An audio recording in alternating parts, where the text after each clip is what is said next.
Welcome to Luca and Miguel. Enjoy the video. You start by making sure you have an administrator account and UAC configured so you can make system changes. Next, verify CMD. EXE exists in C/Windows/System32 and isn't corrupted. If it's missing or tiny, copy from a working PC or backup. Once done, try launching from its direct path by pressing Windows+R and entering C/Windows/System32/CMD. EXE. If that opens, you know shortcuts or registry handlers are the problem, so don't waste time. Move to targeted repairs.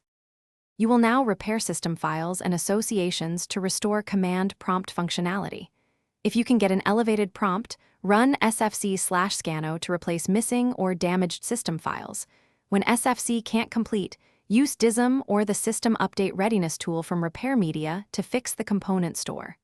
Also reset file associations for LNK and EXE and inspect registry keys under HKLM/software/Microsoft/Windows NT/current version/image file execution option. Finish by rebuilding the user-facing access points and, if needed, restoring the system.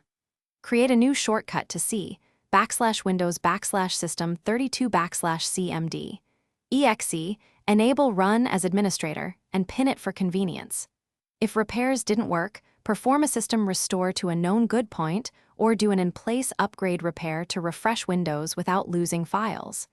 If problems continue, do a clean boot to identify third-party software conflicts. This isolates interfering programs and lets you uninstall the culprit before reverting normal startup.